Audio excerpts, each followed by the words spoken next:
pagkilos ng banal na Espiritu, mga kapatid, na patuloy sa atin. No? Umpisa pa lang ng taon, we know the Holy Spirit is leading us, no, in to be more active in prayer, in regular fast, in the daily devotions, mga kapatid.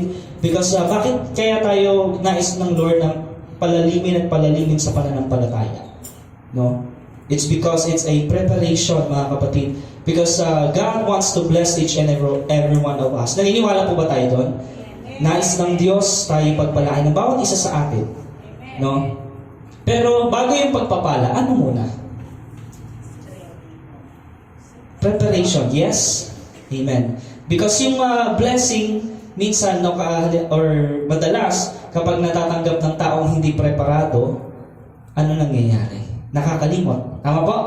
Nakalimot sa tunay na purpose niya, nakakalimot sa tunay na Diyos, no? Kaya napakahalaga po ng pagkakilala natin sa Kanya. At ang topic nga natin this quarter is about the Holy Spirit. Ang title nito, mga kapatid, Fellowship with the Holy Spirit. Okay? So, again, ano po ba ang sinasabi ng Biblia yung about fellowship? No? Ano yung sa Tagalog, no? Yung ating pagsasama-sama, yung ating pagkakakilala sa isa't isa, no? Amen? So, yun po ang nais ng Panginoon, to have a regular fellowship, no? Or daily fellowship with the Holy Spirit. Nais ng Diyos na makipag-usap lagi sa atin. Amen? Nais ng Diyos na yung presensya lagi natin, na lagi tayo pumunta sa secret place. Amen? Papaano? Through prayer lang po yung walang iba, mga kapatid, no? Paano tayo makapasok sa presensya ng Diyos? Sa pamagitan ng panalangin. Yung buong puso nating panalangin, no? At nandun po ang banal na Espiritu, the very presence of God. And again, the Holy Spirit is not a force, no? It's not an it na tinatawag, no? He is the Holy Spirit. Ibig sabihin, is a He, persona, no? The third person on the triunity, on the Godhead, no? So we cannot have fellowship with the Holy Spirit kung ang tingin natin sa Kanya ay puwersa lang, no? O kung ang tingin natin sa Kanya ay bagay, no? So hindi po yun. We must view the Holy Spirit as Him, no? As God, as our friend, no? Kaibigan natin, our best friend, no? A power instead of a person. Yun yung tingin ng iba, no? Na siya ay kapangyarihan lang, hindi siya persona, no? Ang katotohanan, He is God, the Holy Spirit. Amen? So, the Holy Spirit uses personal pronoun in reference to Himself. So, basahin mo natin Acts chapter 13, verse 2. Habang sila'y nag-aayuno at sumasamba sa Panginoon, sinabi sa kanila ng Espiritu Santo, ibukod ninyo sina Bernabe at Saulo. Sila'y pinili ko para sa tanging gawaing inilaan ko sa kanila. Sino po yung nagsabi? Ang Diyos sa pamagitan ng banal na Espiritu. No? Kasi ang sabi doon, sinabi sa kanila, no, ng Espiritu Santo. Ibig sabihin, He is speaking to us because He is a person.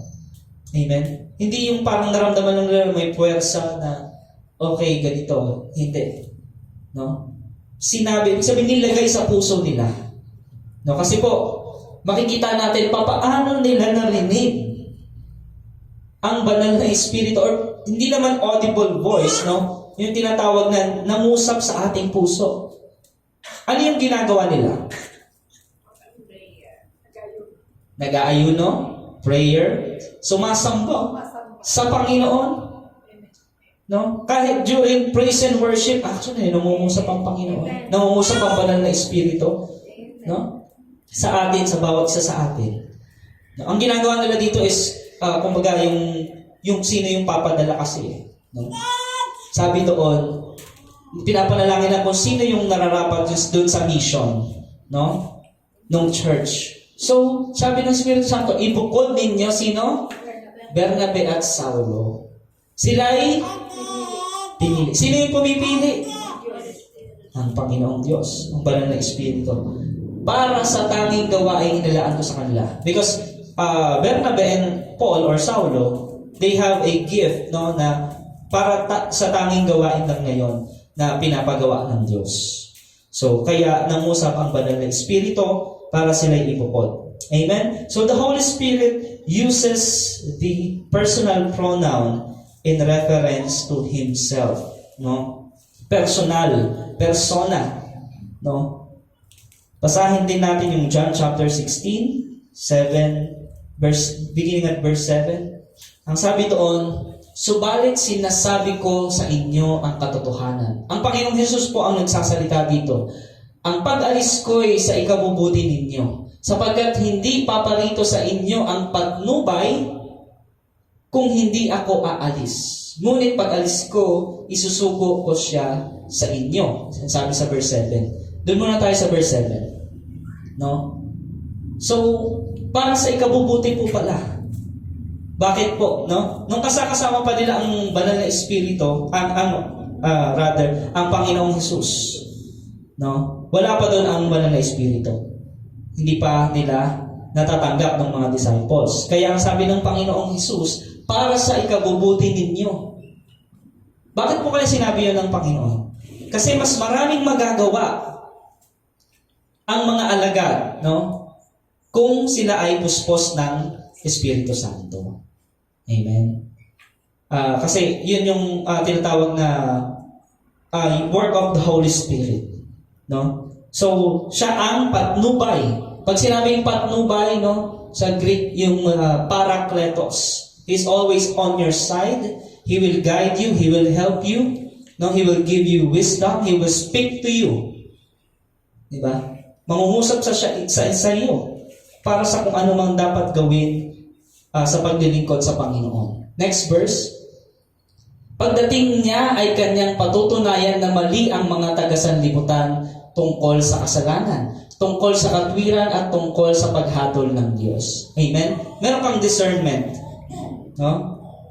Gift po yun ng Holy Spirit. So, mapapatunayan mo ang tama at mali. Meron kang standard of righteousness because of the Holy Spirit. Na ang katwiran ng mga taga-sanlibutan sa kasalanan, wala naman akong tinatapakang tao. No? Pero yung trabaho niya mismo is makasalanan. No? So, halimbawa, siya ay, tinatawag na nagbebenta ng aliw. Ang katwiran niya, may na-interview ganun eh. Wala naman po akong ginagawa o tinatapakang sinasagasaang tao.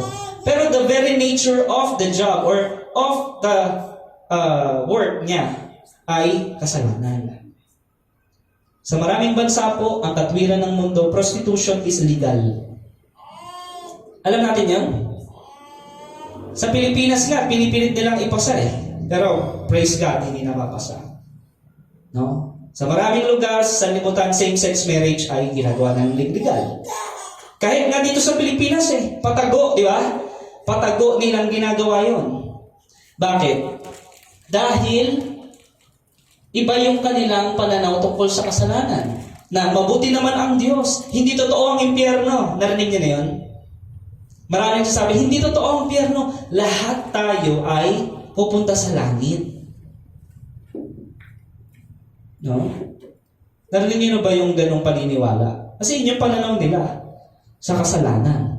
No, na okay na pala, nabayaran na ng Panginoong Hesus. So, okay na. Wala na tayong dapat gawin. Gawin na natin kung anong gusto natin, bayad na eh. No? Prostitution, same-sex marriage, abortion, di ba? Para sa kanilang pananaw ng maraming tao sa sanlibutan, hindi iyon kasalanan. Amen?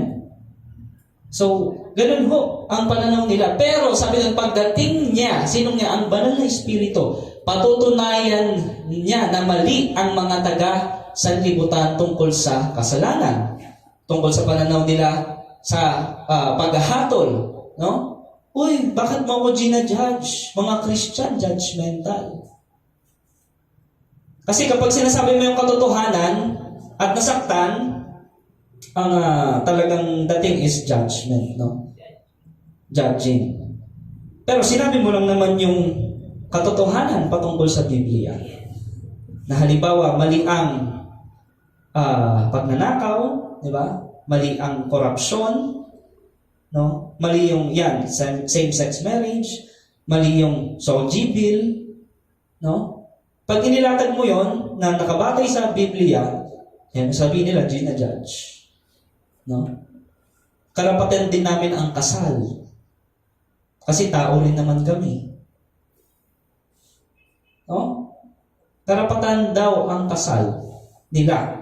Pero, pag binatay mo sa Biblia, because we know the Word of God, and the Holy Spirit leads us to be equipped by the Word of God, no? So, makikita natin, marriage is for men and women. Amen. Husband and wife. Yes. Pero ang katwiran ng sanlibutan, patungkol doon sa ganoong paraan, ay iba. No?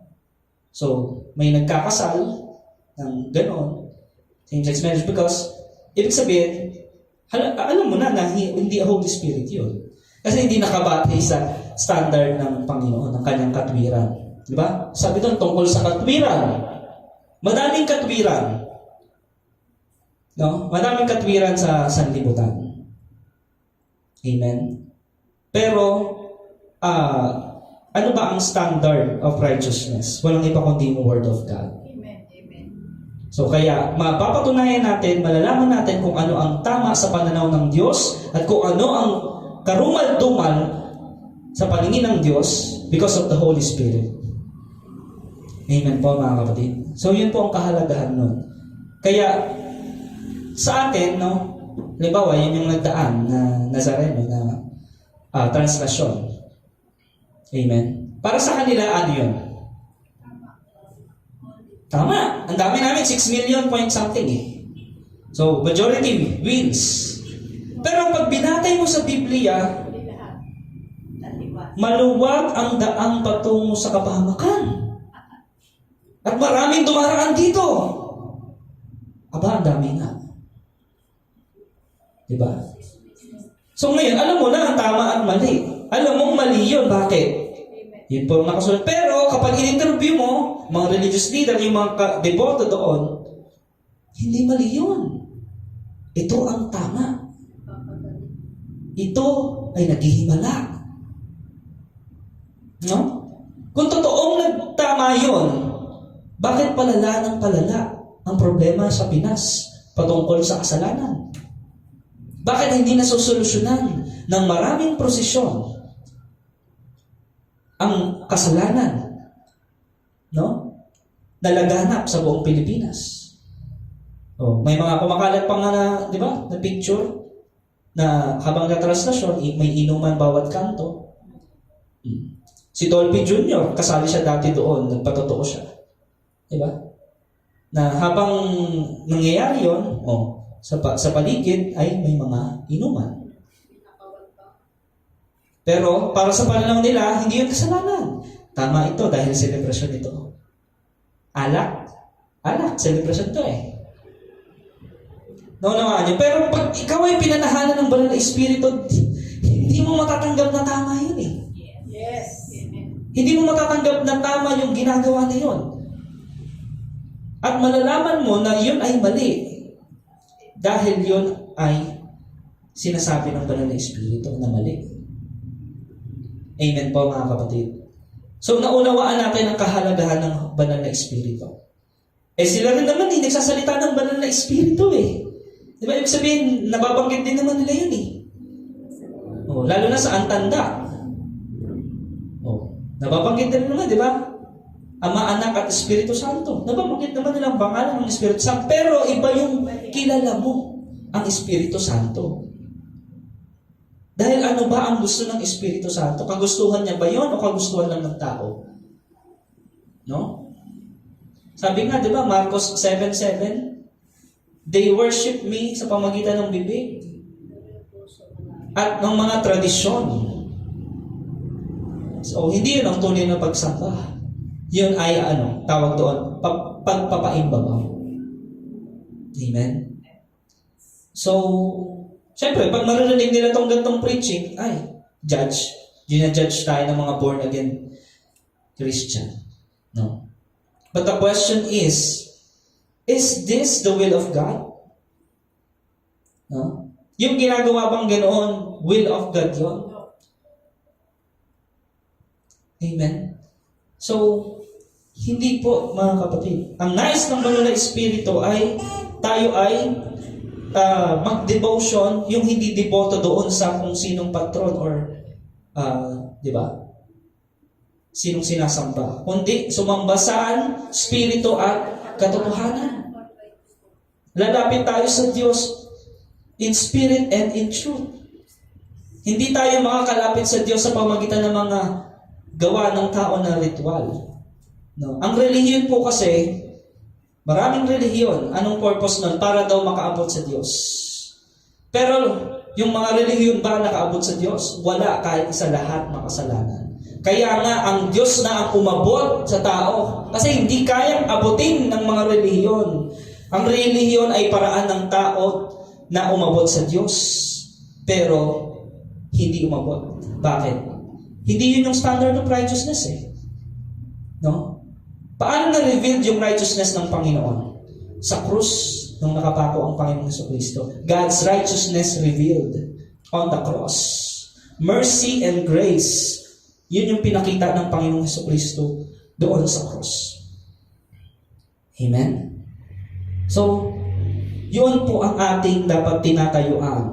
Dahil ang banal na Espiritu, yun ang nais niya. Yung katotohanan, yung katwiran. Amen? At tungkol sa paghatol ng Diyos. Amen? So, masama ba na sabihin na may judgment day? Na merong darating na paghahatol? No? Yun nga ay nais ng banal na Espiritu eh. Di ba? Yung patulogin natin yung trompeta that symbolizes warning. No? Yun ang nais ng Panginoon. Na ating ihayag na merong darating na paghahatol ng Diyos.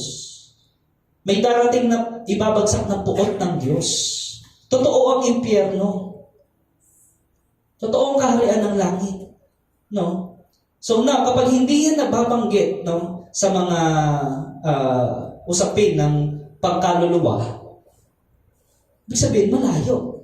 No? Na kung ang nababanggit lang doon is yung mga puro tradisyon, hindi yun ang katotohanan. Dahil ang katotohanan, nais ng Panginoon, malaman natin kung ano ba ang patungkol sa kasalanan, ano ba ang katwiran ng Diyos, at paano ba humatol ang Diyos.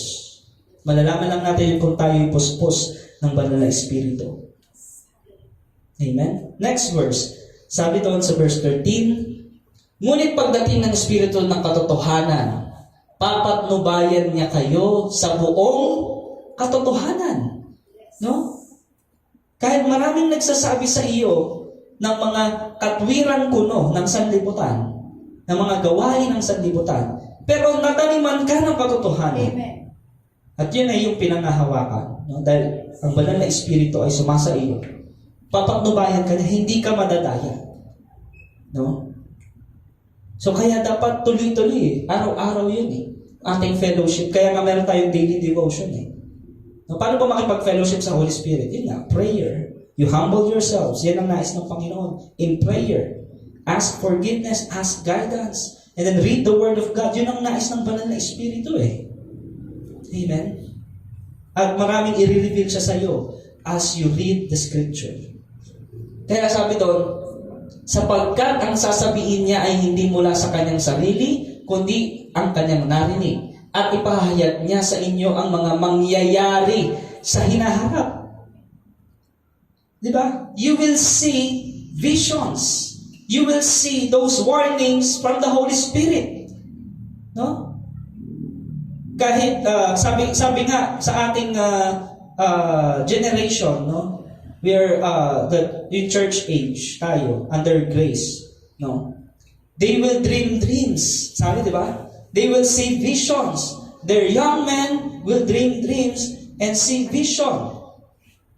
Because of the Holy Spirit, mga kapatid. Sabi doon, ihahayag niya sa inyo ang mga mangyayari sa hinaharap. So, bakit alam natin itong 2024, marami tayong kahaharapin? Dahil sinabi yun ng banal na Espiritu. We are on the last days. Kaya, ano yung inuna natin? Prayer. Fast. Inuna natin daily devotions.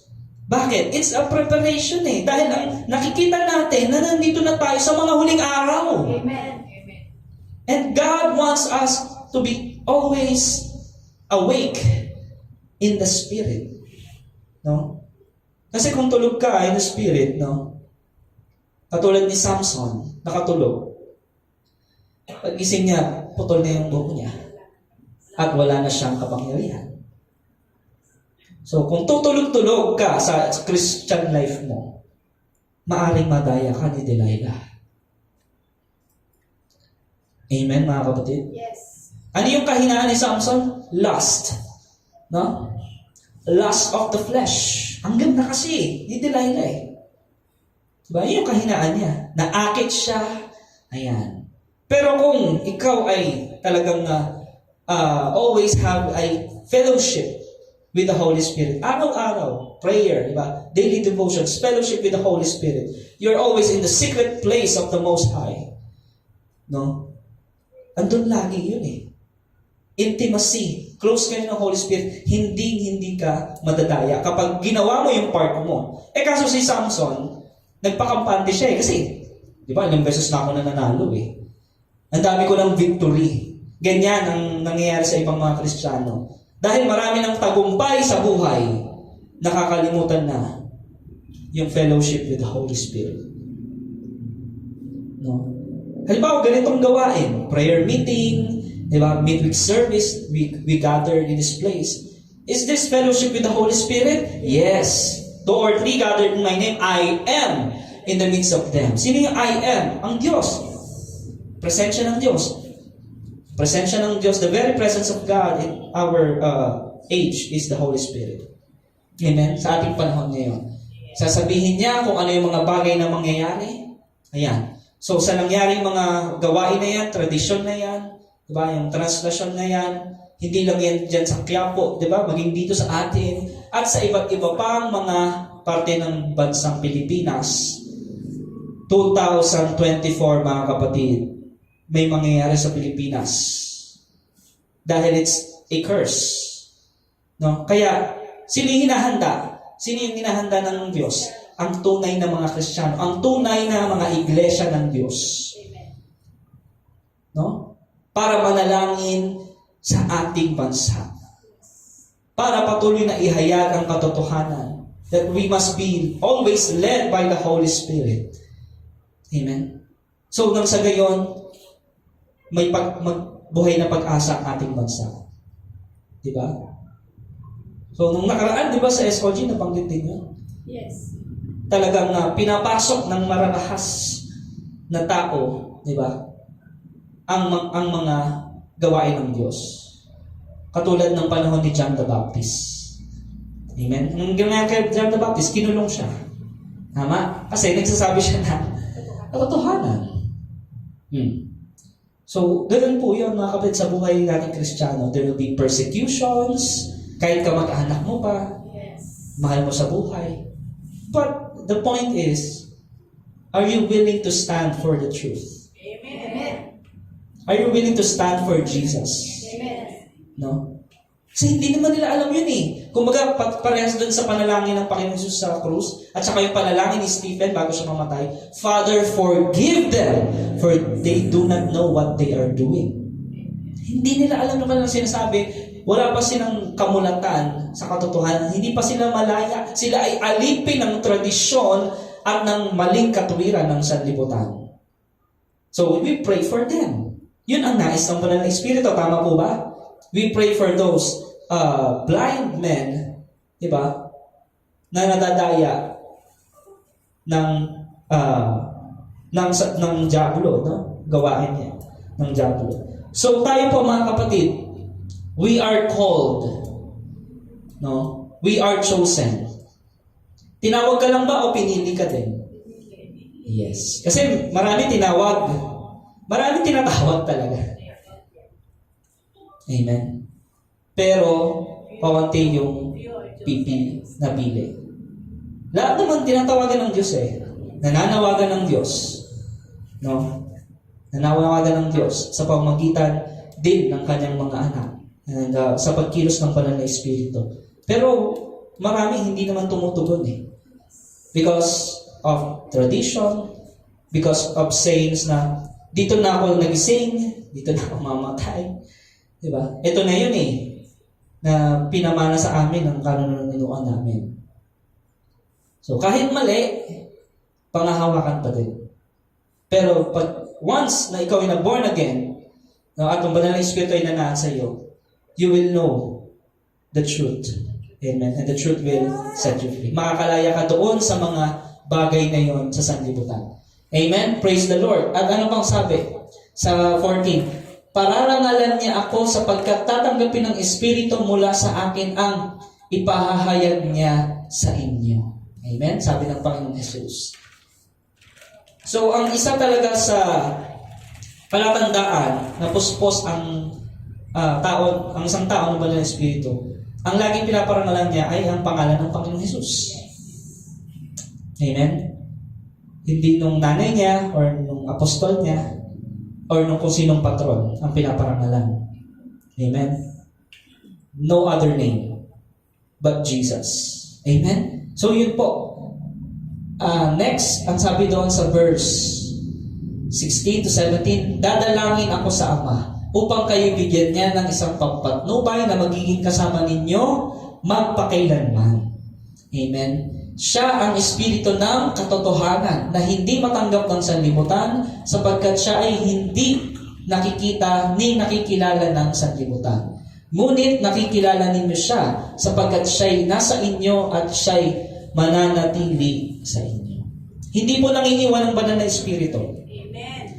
Once natanggap yan ng isang tao, hindi yan nangiiwan. Amen. Ano lang po ang nangyayari? Nalulungkot lang. Yes. Yung relationship, hindi yun nawawala. Ano yung nawawala? Fellowship. Kaya ngayong topic natin, fellowship with the Holy Spirit. It makes intimacy with the Holy Spirit. You always speak to God, speak to Him. Holy Spirit, I need you. Holy Spirit, take control of me. No? Sinasabi mo lahat sa Kanya ng problema mo. He's your best friend. Yes. Amen? Talagang intimacy nandoon. Kumbaga sa husband and wife, ganoon po. Yung tinatawag na intimacy. Yes. Amen? So, ang nawawala is yung fellowship kapag hindi nasusunod ang banal na Espiritu. At ang bigat nun sa loob ng isang Kristiyano. Kaya nga, do not quench, at ano pa isa? Do not grieve the Holy Spirit. So, kumbaga sa mag-asawa, nagkatampuhan, no? Tapos hindi nagpapansinan. Nawala na. Hindi magkatabi matulog, hindi nag-uusap.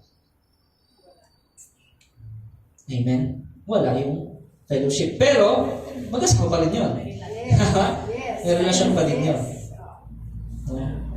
Kaso, hindi makakilos ang banal na Espiritu. Kasi hindi mo naman siya pinapansin eh. Yes. Yes. Amen? So, ganoon po yun. Pag sa isang Kristiyano, wala kang fellowship with the Holy Spirit, hindi mararanasan ang pagkilos niya. He's a gentle person. Hindi siya namimilit, di ba? Kung yan yung gusto mo, may free will ka. Di ba, yun ang Holy Spirit eh. Pero masasaktan siya kapag against the will of God. Yes. Amen? At ikaw rin mismo, mararamdaman mo yun, parang ang bigat nung nagawa ko. Di ba? Kasi nandiyan ang Holy Spirit sa mismo, sa katawan mo. Ikaw ang templo ng banal na Espiritu. Maliban na lang kung wala kang nararamdaman. Aba, ibig sabihin nun, wala kang Holy Spirit sa katawan mo. Amen? Na yung nakagawa ka na ng kasalanan, ibig sabihin, hindi ka pa talaga na born again. Di ba? Parang ano lang, just professing that you're a Christian. Kaya ang sabi doon, nasa inyo siya magpakailanman. Papatnubayan, maging kasama ninyo, magpakailanman. Siya ang Espiritu ng katotohanan. Hindi matanggap ng sanlibutan sapagkat siya ay hindi nakikita ni nakikilala ng sanlibutan. Ngunit nakikilala ninyo siya sapagkat siya'y nasa inyo at siya'y mananatili sa inyo. Kaya may ibang mga nag-backslide, paano sila nakakabalik? Conviction. Diba? Yes, conviction, ang Holy Spirit nandoon. at fellowship. Bumalik ka sa fellowship with the Holy Spirit. Unti-unti. Makipag-ayos ka sa relationship mo sa Holy Spirit. Kasi nasaktan mo siya eh. Yes. Mag-sorry ka. Ask forgiveness. Diba? Kaya yung iba na backslide, na nakakabalik. Kasi unti-unti ulit silang nakikipag-fellowship. Nagkakaroon ng quiet time. Nagkakaroon ng quality time with the Holy Spirit. Ano ang quality time? Ayun nga po, daily devotion, prayer, diba? Regular fast. No? And after that, makikita mo, after ng prayer and fasting ng Panginoong Kristo, sa ilang 40 days, 40 nights, ano yung sumunod na nangyari? Miracles after miracles. Yung pag-minister is very successful, very powerful. Casting out demons, di ba? Healing the sick. Sino yun? Lahat ng may gawa nun. Banal na Espiritu. Praise the Lord. So, yun po ang nais niya. Next verse po. Kaya sabi, the Holy Spirit's work is to carry on the ministry of the Lord Jesus Christ. Wala na pong iba. Ang gagawin natin ay yung pinapagawa ng Panginoong Hesukristo. Yung sinabi niya sa kanyang mga disciples, yung Great Commission. No? The Holy Spirit has the three elements of personality. Una, meron siyang isip or mind, no? Romans 8:27. At ang Diyos na siyang nakakasaliksik ng puso ng tao, ang siyang nakakaalam kung ano ang kalooban ng Espiritu. Sapagkat ang Espiritu ang namamagitan para sa atin ayon sa kalooban ng Diyos. So merong kaisipan, no? Because He is God, the Holy Spirit. Meron siyang layunin. Acts chapter 16, verse 6 to 7. The mind of the Spirit, yun yung sa Romans 8:27. Acts 16, 6 to 7, the Spirit did not permit them. So meron siyang layunin. Di ba hinadlangan sila? Or si Apostle Paul sabi, sapagkat binawalan sila ng Espiritu Santo na mangaral sa lalawigan ng Asia. Hindi sila pinapunta doon sa kanilang misyon. Naglakbay sina Pablo sa lupain ng Phrygia at Galatia. Pagdating sa hangganan ng Mysia, papasok na sana sila sa Bithynia, subalit hindi sila pinahintulutan ng Espiritu ni Jesus. So, pag sinabing nakita niya, Spirit of Jesus, Holy Spirit din po yun. No? Spirit of God, Holy Spirit pa rin po yun. Amen? Yung anointing, siya pa rin yan. Yung patnubay, yung helper, siya pa rin yan. Yung advocate. So, kaya dapat alam po natin kung alin yung mga title or pangalan ng banal na Espiritu. So, ang Holy Spirit po yung nag-guide sa atin. Amen.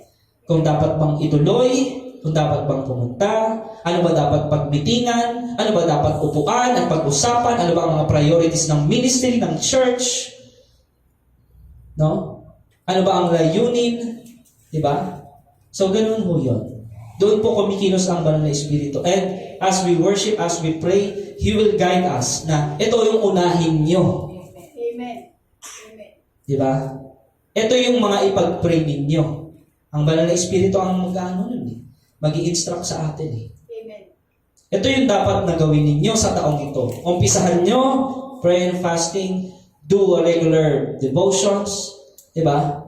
Keep the fire burning. Yan ang nais ng Panginoon eh. Amen. Nang sa gayon, maging powerful church. Diba? Yan ang nais ng Panginoon. Because no prayer, no power. Yes. More prayer, more power in the Spirit. Amen. Amen. At pag powerful, di ba, malakas ka sa Espiritu, andyan ang banal na Espiritu talagang puspos ka ng banal na Espiritu. Lahat ng aspeto, maging physical man yan, mental man yan, magiging maayos yan. Amen. Kung maayos ang ating Espiritu. Di ba? Lahat po yan connected in our spirit eh. Yes. Di ba? We are composed of three elements. Body, soul, and the spirit. No? So, ano doon? Pinakamahalaga doon, di ba? Ang ating soul, ang ating spirit na dapat ma-empower. No? So, gusto nating maturuan ang ating laman, di ba? Magkaroon ng self-control. Nandun yung fruit of the Holy Spirit. Palakasin natin ang spirit. Through prayer, fasting, giving, no? Meditating the Word of God. So, Kaya sabi, meron din siyang emotions. Nagigrieve siya, nalulungkot siya. Ephesians 4:30. At huwag ninyong saktan ang kalooban ng Espiritu Santo. Diba? He is a person, nasasaktan siya. Sapagkat siya ang tatak ng Diyos sa inyo, ang katibayan na kayo'y tutubusin pagdating ng takdang araw. So ano ba yung nakakasakit sa banal na Espiritu? Siyempre, pag hindi mo ginagawa yung kalooban ng Diyos, yun yung nakakasakit doon. No? Ano pa yung nakakasakit sa banal na Espiritu? Yun na, prayerlessness. Wala kang time for prayer. Wala kang time for fellowship. Diba? Nasasaktan ng banal na Espiritu. Nagsinungaling. Amen? Tapos, ang binigay sa ating ministry ng banal na Espiritu is ministry of reconciliation. Yung pag-ayusin natin ang relasyon ng tao sa Diyos. Amen? Pero kung ang taglay mo is ministry of separation, hindi yun sa Holy Spirit. Yes. Halimbawa, kapwa mo pastor, sinisiraan mo. Kung gumagawa naman ng gawain ng Panginoon, sa tingin mo, natutuwa ang banal na Espiritu doon? No. Alam mo, nakakasakit sa banal na Espiritu yun eh. Yes. Diba? Kung wala ka rin lang magandang sasabihin sa kapatid mo, huwag mo na lang sabihin. Ipanalangin mo na lang kung alam mo, kung sa tingin mo may mali siya. Kausapin mo Amen. ng personal, kung talagang concerned ka. Huwag mong siraan sa ibang tao. Dahil nakakasakit yun sa banal na Espiritu. Yes. Hallelujah. Amen? Yan si ganyang pastor, worldly yan eh. Kaya nga kami, ganito, ganyan. Umiwas kami sa kanya kasi worldly siya. Alam mo pala worldly eh. Ano bang spirit ng meron tayo? Anong ministry meron tayo? Reconciliation. E di reconcile mo. Yun ang gusto ng banal na Espiritu. Ibalik mo. Sabihan mo. Panalangin mo. Yes. Hallelujah. Ask Him, how can I pray for you, kapatid? Yun, para ma-reconcile. Amen. No? Kasi meron sinasabi, Kristiyano ko no. Pero pag nagsalita siya, nagde-divide yung mga tao. Amen? May ganun eh. Di ba? Nagde-divide yung kapatiran kapag nagsalita. Bakit? Anong spirit yun? Separation. Gusto ba yun ng banal na Espiritu? Ayaw niya nun. Ang gusto niya, ministry of reconciliation. Of peace. We are peacemakers. We are for peace. When we say for peace, yun yung sinasabi ng banal na Espiritu na ayusin natin. Di ba? Yung mga kaparaanan ng Diyos. Gawin natin. Amen? So, yun po ang nais ng Panginoon, ang banal na Espiritu. At kapag hindi natin ginawa yung ministry of reconciliation, nasasaktan mo siya. Because we are ambassadors of Christ. Amen. Amen. No? Tapos mababalitaan ng mga unbelievers, ang naninira sa kapwa Kristiyano ay Kristiyano din. And tapos makikita ng unbelievers gano'n. So, paano yung sasama sa atin? Naunawaan niyo mga kapatid? Amen. Minsan may magsusumbong pa eh. Pastor, si ganito. Diba? Nakita mo ba? Nandoon ka ba? Paano mo naman nasabi na tama yung kwento mo? Diba? At kung tama yung kwento mo, bakit di mo siya kausapin? Bakit mo sa akin sinasabi? Ministry of reconciliation tayo, kapatid eh. No? Hindi tayo ministry of separation eh. Mag-mature na tayo. Wala na tayo doon. Ano lang yan, pambata yun. No? Bata, ano ka pa ba? Sabi ng Panginoon, huwag tayong mag-isip bata. Mag-mature tayo in spirit. Pero matulad tayo sa bata. Ano yung bata? Humble. Yes. Diba? Yes. So, ganoon po ang sinasabi para mas ma-empower tayo ng banal na Espiritu. Amen. The Holy Spirit performs actions that only a person can perform. Nagsasalita siya, He speaks, He searches all things, nagtuturo siya ang ating teacher, no? Siya ang ating helper, at alam niyo ba, marami siyang gustong bigay na regalo. Marami siyang gustong bigay na kaloob. Gifts na akala mo hindi mo kaya yun. Wala kang potential doon. Pero pag nandiyan ang banal na Espiritu, di ba? Pagbabad ka sa presensya ng Diyos, the Holy Spirit, lalabas ng madaming potential. Bakit? Yun yung binigay sa'yo. Amen. The more you are active in prayer, in your devotion, di ba? The more you will receive more gifts. More and more gifts. More revelation. Yes. Hallelujah. More visions. Yes. Alright. Hallelujah. Alam mo ngayon kung ano yung nilalakaran mo. Bakit? Anyway, ginagawa mo kasi yung part mo. Ano yung part mo, sabi ng Panginoon, di ba? Surrender. Yield to the Holy Spirit. So, number 6, the Holy Spirit has personal feelings ascribed to Him. He can be grieved, no? He can be insulted, no? He can be pleased and provoked. Amen. So, meron pong feelings. Kasi nga persona eh. May pakiramdam siya, mga kapatid. So, yun po ang dapat nating malaman patungkol sa Banal na Espiritu. Kaya, have a daily fellowship with the Holy Spirit, no? At huwag natin kalimutan ng mga pagtitipon, di ba? At huwag natin kalimutan na ipanalangin kung ano yung mga nais ng Banal na Espiritu na ipanalangin, no? Huwag mawawala sa atin yung ministry of reconciliation, no? Baka mapapansin mo ang isang kapatid, di ba? Kumbaga parang ministry of separation na siya. Ipanalangin mo siya. Di ba? At huwag ka magpadala, no? Kasi may mga, yung espiritu na gano'n, nakakadala yun eh. Yes. Di ba? Transferring spirit, yung spirit of separation. Ay, oo nga. Hallelujah. Di ba? Gaganon ka naman ngayon, mapapaniwala ka. Di ba? Lagi mong tatandaan, the Holy Spirit is for reconciliation. Amen. Amen. Amen. So, yun po mga kapatid, and we must focus always and always on the truth, no? About the Word of God. Palakpakan po natin ang Diyos na buhay. Hallelujah. Tayo po'y tumayo mga kapatid, at tayo po'y manalangin sa mga oras na to. Ang maraming Diyos na makapangyarihan sa lahat, salamat po Ama sa hapong ito, pinagkaloob mo sa amin. Salamat po O Diyos sa salita mo na aming napag-aralan. Salamat po Banal na Espiritu, aming Diyos, sa pagkilos mo sa amin Lord, na pinahayag mo Panginoon, na kung ano yung mga dapat namin gawin, dapat namin unahin, ipanalangin Panginoon. Lord, we continuously ask for your guidance. Guide us Holy Spirit. We need you Holy Spirit. We welcome you in this place. We welcome you in our lives. Holy Spirit, have your way. Let your will be done, Panginoon. Lord, we surrender all to you, our problems, ang lahat ng aming mga kasalanan, Panginoon. Lahat ng aming mga kabigatan, Panginoon. Only you, Panginoon, ang makakapag-ayos. Only you can make us whole again.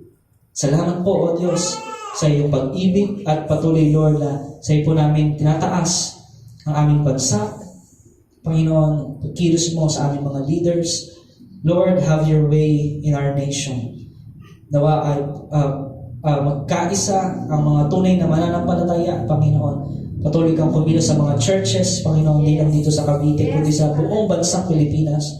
Sa gayon, we may have that ministry of reconciliation, Panginoon, na mapakilala, mapunto namin ang mga unbelievers, Panginoon, patungo sa iyo, Panginoon. Maraming salamat po, Ama, sa pribilehiyo na malaya kami makapagpuri, makapagsamba sa iyo.